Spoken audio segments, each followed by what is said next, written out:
안녕하세요. 마음과 마음이 이어지는 소리의 행복한 나무입니다. 이번에 제가 읽어드릴 책은 편견을 넘어선 윌버와 샬롯의 빛나는 우정을 담아낸 샬롯의 거미줄입니다. 샬롯의 거미줄은 작은 시골 농장에서 태어난 아기 돼지 윌버와 거미 샬롯을 비롯한 동물들을 주인공으로 한 이야기입니다.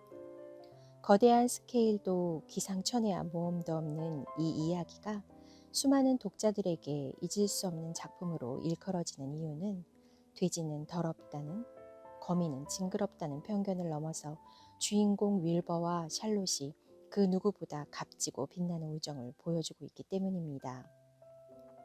날 때부터 가장 작은 문열이 돼지로 태어나 보잘것없고 더러운 존재라고 무시당하던 돼지 윌버와 잔인하고 피에 굶주려 보이는 거미 샬롯은 친구가 됩니다. 샬롯은 크리스마스 햄이 될 위기에 처한 윌버를 구하기 위해 근사한 돼지, 눈부신 돼지, 겸허하기까지 한 돼지로 윌버를 새롭게 명명합니다. 윌버는 그 덕분에 목숨을 구하고 또한 자신이 얼마나 소중한 존재인지를 배워갑니다. 아무런 편견 없이 외로운 누군가의 친구가 되어주고 친구이기 때문에 그를 이해하려 애쓰고 어떤 대가도 바라지 않고 친구를 도와주는 것. 윌버와 샬롯의 우정은 각박한 현실을 살고 있는 모든 현대인에게 따뜻한 위로와 감동을 선사합니다. 그러면 지금부터 샬롯의 거미줄 중에 일부분을 읽어드리겠습니다. 일찍 일어나는 사람에게 생기는 행운. 아빠는 도끼를 들고 어디 가시는 거예요? 아침 식탁 차리는 일을 거들며 펀이 엄마에게 물었다. 돼지우리에 어젯밤에 돼지가 새끼를 낳았어. 그런데 왜 도끼를 들고 나가세요? 계속해서 묻고 있는 펀은 이제 겨우 8살이다. 새끼 한 마리가 문열이란다. 여기서 문열이란 한배 새끼 가운데에서 맨 먼저 태어난 새끼입니다. 문열이는 너무 작고 약해서 재구시를 못하거든. 그래서 아빠가 그걸 없애려는 거야. 펀은 빽 소리쳤다. 없앤다고요? 그걸 죽인다는 거예요? 다른 것들보다 작기 때문이에요? 펀의 엄마 에러블 부인은 식탁에 크림 주전자를 올려놓으면서 펀을 달랬다. 펀, 소리 지르지 마라. 아빤 옳은 일을 하시는 거야. 어쨌든 그 돼지는 죽게 될 테니까. 펀은 의자를 밀치고 밖으로 뛰어나갔다. 풀은 젖어 있었고 흙에서는 봄내음이 풍겨왔다. 펀은 운동화가 흠뻑 젖도록 아빠를 쫓아갔다. 펀은 흐느끼며 말했다. 제발 새끼 돼지를 죽이지 마세요. 그건 불공평해요. 에러블 씨는 걸음을 멈추고 부드럽게 딸을 타일렀다. 펀, 참는 법을 배워야겠구나. 참으라고요? 아빠, 목숨이 달린 문제인데 참으라고요? 펀의 뺨에서 눈물이 흘러내렸다. 펀은 아빠의 손에서 도끼를 빼앗으려고 도끼자루로 움켜쥐고 있는 힘을 다해 잡아당겼다. 펀, 새끼 돼지를 기르는 일에 대해서는 아빠가 너보다 많이 알아. 약한 놈은 골칫덩이야. 자, 그만 비켜라. 펀이 소리쳤다. 하지만 불공평해요. 작게 태어난 건 그 돼지 잘못이 아니잖아요. 만약 제가 태어날 때 몸집이 아주 작았다면 아빠는 저를 죽이셨겠어요? 에러블 씨는 웃음을 지었다. 그리고 사랑스러운 눈길로 딸을 내려다보며 말했다. 물론 아니지. 하지만 이건 다른 거야. 작은 어린이하고 작고 약해 빠진 돼지는 같을 수 없어. 펀은 계속해서 도끼에 매달린 채 고집을 부렸다. 다르지 않아요. 이건 세상에서 가장 끔찍하고 나쁜 일이에요. 에러블 씨의 얼굴이 굳어지더니 화가 난 표정이 되었다. 곧 소리를 지를 것처럼 보였다. 에러블 씨가 말했다. 좋아, 집으로 돌아가거라. 내가 그 돼지를 데리고 갈 테니까 아기처럼 젖병을 물려 한번 키워봐. 그게 얼마나 귀찮은 일인지 알게 될 거다. 에러블 씨는 30분쯤 뒤에 작은 상자 하나를 옆구리에 끼고 집에 들어섰다. 펀은 위층에서 젖은 운동화를 갈아 신는 중이었다. 부엌 식탁에는 따뜻한 아침 식사가 차려져 있었다. 집안에서는 커피 냄새, 베이컨 냄새, 축축한 회병 냄새와 난로에서 나오는 나무 연기 냄새가 났다. 에러블 부인이 말했다. 거기 그의 의자 위에 올려놓으세요. 에러블 씨는 펀의 의자에 상자를 내려놓고 게스트로 가서 손을 씻은 뒤 수건에 물기를 닦았다. 펀은 천천히 계단을 내려왔다. 펀의 눈은 울어서 빨개져 있었다. 펀이 의자로 다가서자 상자가 흔들리며 안에서 부스럭거리는 소리가 났다. 펀은 아빠를 한번 쳐다보고 상자 뚜껑을 열었다. 거기 그 안에서 갓 태어난 새끼 돼지가 펀을 올려다보고 있었다. 아주 하얀 돼지였다. 아침 햇살이 귀에 닿자 두 귀가 분홍빛으로 변했다. 에러블 씨가 말했다. 네 거다. 일찍 죽을 뻔했는데 목숨을 건졌구나. 세상에 내가 이런 바보짓을 하고 있다니. 펀은 그 조그만 돼지에게서 눈을 뗄 수가 없었다. 이것 좀 봐요. 정말 예뻐요.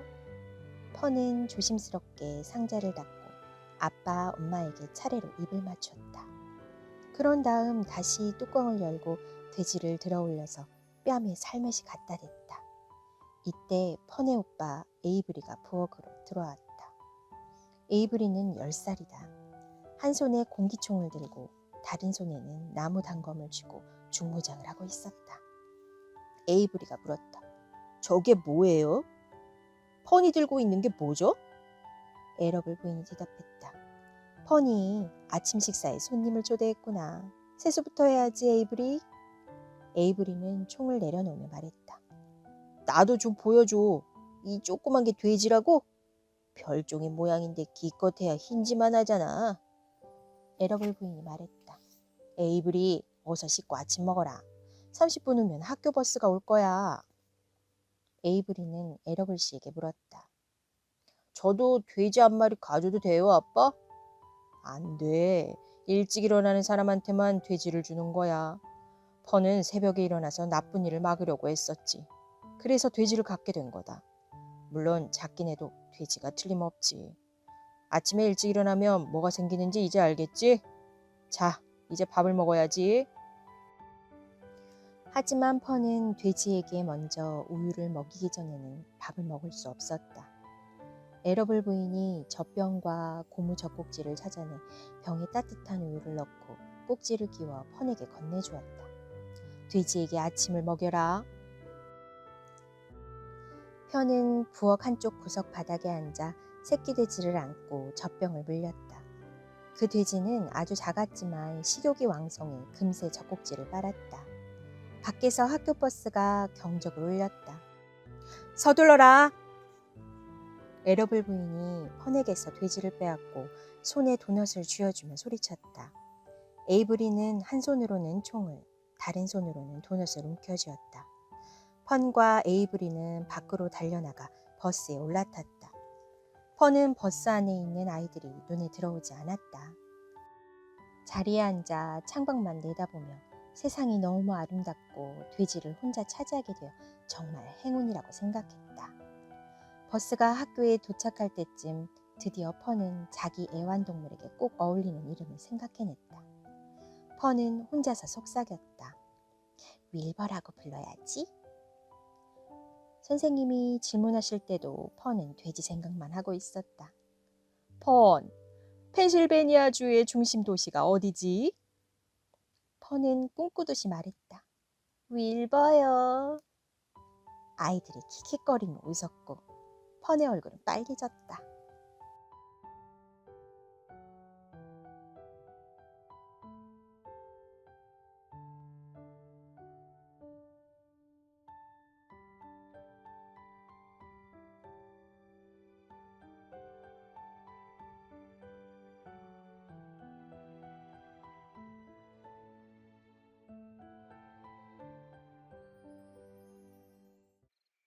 생애 최악의 날.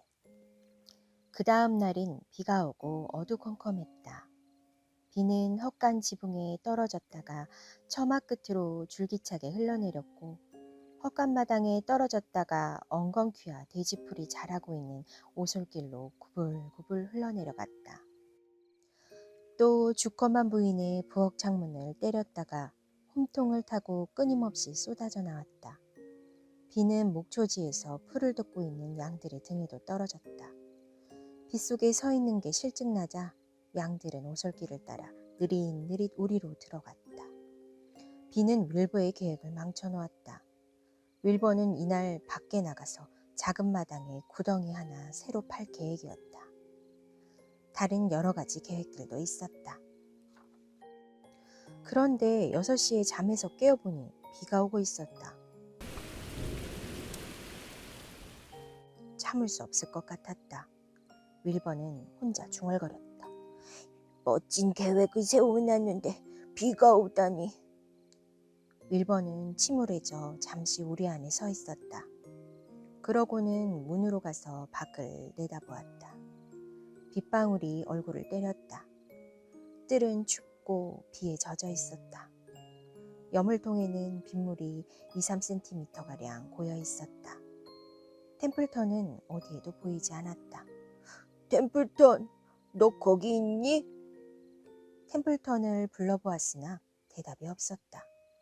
윌버는 갑자기 외롭고 쓸쓸해졌다. 윌버는 투덜거리며 말했다. 언제나 똑같아. 나는 너무 어리고 여기 헛간에는 친구 하나 없고 비는 오전 내내 오후 내내 내릴 거고 펀도 이런 나쁜 날씨에는 오지 않을 거야. 정말 그래. 윌버는 하루 만에 또다시 울음을 터뜨렸다. 6시 30분에 윌버는 양동이 두드리는 소리를 들었다. 러비가 윌버의 아침밥을 휘저으며 비를 맞고 밖에 서 있었다. 러비가 말했다. 꿀꿀아, 이리 온! 윌버는 꼼짝도 하지 않았다. 러비는 여물통에 꿀꿀이죽을 쏟아놓은 뒤 양동이에 남은 찌꺼기까지 싹싹 긁어주고는 가버렸다. 러비는 윌버에게 이상이 생긴 걸 눈치챘다. 윌버는 먹을 것이 아니라 사랑을 원했다. 함께 놀 친구를 원한 것이다. 윌버는 양우리 한 구석에 조용히 앉아있는 암거위에게 말했다. 이리 와서 나하고 놀자. 미안 얘야. 난 알을 품고 있어. 8개나. 계속 따뜻하게 품고 있어야 해. 여기에 있어야만 해. 경솔하게 움직이면 안 돼. 알을 품고 있을 때는 놀 수 없어. 새끼 거위들이 나올 거야. 뭐 나도 새끼 딱따구리들이 나올 거라고는 생각 안 해. 다음으로 윌버는 새끼 양 한 마리에게 말을 걸어보았다. 저 나랑 놀지 않을래? 새끼 양이 말했다. 싫어. 우선 난 네 우리 안으로 들어갈 수 없어. 내가 너무 어려서 울타리를 뛰어넘을 수 없기 때문이야. 그리고 난 돼지한테는 관심 없어. 나한테 돼지는 아무것도 아닌 것만 못해. 윌버가 되물었다. 아무것도 아닌 것만 못하다는 게 무슨 말이야? 아무것도 아닌 것만 못한 것은 없다고 생각해. 아무것도 아니라는 건 정말로 아무것도 없다는 거야. 그건 가장 밑바닥을 말하는 거지. 한계선의 끝이라고. 어떻게 무언가가 아무것도 아닌 것보다 못할 수가 있지? 만일 아무것도 아닌 것보다 못한 무언가가 있다면 그럼 아무것도 아닌 것은 아무것도 아닌 게 아니야. 그건 무언가 있다는 거야. 아주 조금일지라도 말이야. 그리고 아무것도 아닌 것이 정말 아무것도 아니라면 아무것도 아닌 것보다 못한 것은 아무것도 없잖니? 새끼 양이 귀찮은 듯 말했다. 아 시끄러워. 가서 너 혼자 놀아. 난 돼지하고 안 노니까. 윌버는 쓸쓸한 마음으로 누워서 비 오는 소리를 들었다.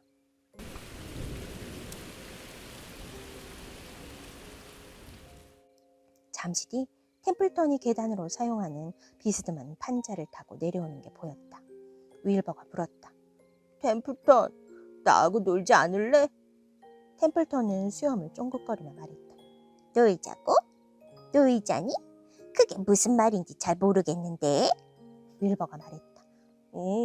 그건 말이지. 함께 재미있게 시간을 보내자는 거야. 장난도 치고 달리기도 하면서 즐거워하자는 거야. 템플턴이 심술궂게 대답했다. 난 될 수 있으면 그런 일은 절대로 안 해. 나는 먹고 갈고 숨고 몰래 훔쳐보면서 시간 보내는 걸 더 좋아해. 난 먹는 걸 좋아하지. 노는 걸 좋아하는 쥐가 아니야. 지금 나는 네 아침밥을 먹으러 가는 길이야. 네가 별로 먹고 싶어 하지 않는 것 같아서 말이야. 말을 마친 템플턴은 벽을 따라 살금살금 기어가더니 문과 윌버의 여물통 사이에 파놓은 비밀 땅굴로 사라졌다. 템플턴은 교활한 쥐였다. 그리고 많은 것들을 자기 식대로 했다. 그 땅굴은 템플턴의 재주와 잔꾀를 보여주는 예였다. 땅굴 덕분에 템플턴은 헛간에서 돼지 여물통 밑에 있는 자기 은신처까지 들키지 않고 왔다 갔다 할 수 있었다. 템플턴은 주커만 씨 농장 곳곳에 쥐구멍과 땅굴을 파놓고 몰래 이곳저곳을 다녔다. 낮에는 주로 잠을 잤고 어두워져서야 나와 돌아다녔다. 윌버는 템플턴이 땅굴 속으로 사라지는 것을 보았다. 잠시 후 템플턴의 뾰족한 코가 나무 여물통 밑에서 쑥 올라왔다. 템플턴은 조심스럽게 여물통 가장자리로 올라갔다. 윌버는 더 이상은 견딜 수 없었다. 이렇게 쓸쓸하고 비 오는 날에 아침밥까지 다른 누가 먹는 것을 보아야 한다니. 템플턴이 밖에서 쏟아지는 비를 맞고 흠뻑 젖는 것을 알고 있어도 지금 윌버에게는 위안이 되지 못했다. 친구도 한 명 없고 기도 죽고 허기도 져서 윌버는 두 언더미에 몸을 던져 흐느껴 울었다. 그날 오후 늦게 러비가 주커만 씨를 찾아왔다. 돼지에게 뭔가 이상이 있는 것 같아요. 꿀꿀이죽을 건드리지도 않았어요. 주커만 씨가 말했다. 그놈에게 항생제 2스푼에 당미를 좀 타서 주도록 해. 러비가 자신을 붙잡고 억지로 약을 목구멍으로 흘려넣을 때 윌버는 자기가 당하고 있는 일을 믿을 수 없었다. 이날은 분명히 생애 최악의 날이었다. 윌버는 이 끔찍한 외로움을 견딜 수 있을지 자신이 없었다. 사방에 어둠이 깔렸다. 양들이 여물을 되새김질하는 소리와 적막함만이 남았다. 이따금 머리 위쪽에서 젖소 목사리가 철렁거리는 소리가 들려왔다. 그러다 윌버는 화들짝 놀랐다. 어둠 속에서 한 번도 들어본 적 없는 목소리가 들려온 것이다. 그 목소리는 가냘팠지만 명랑했다. 친구를 원하니, 윌버? 내가 네 친구가 되어줄게. 하루 종일 너를 지켜봤는데 네가 마음에 들었어. 윌버가 벌떡 일어나며 말했다. 그런데 난 네가 보이지 않아. 어디 있는 거야? 그리고 넌 누구야? 그 목소리가 말했다. 난 여기 바로 위에 있어. 잠을 자도 아침에는 나를 보게 될 거야.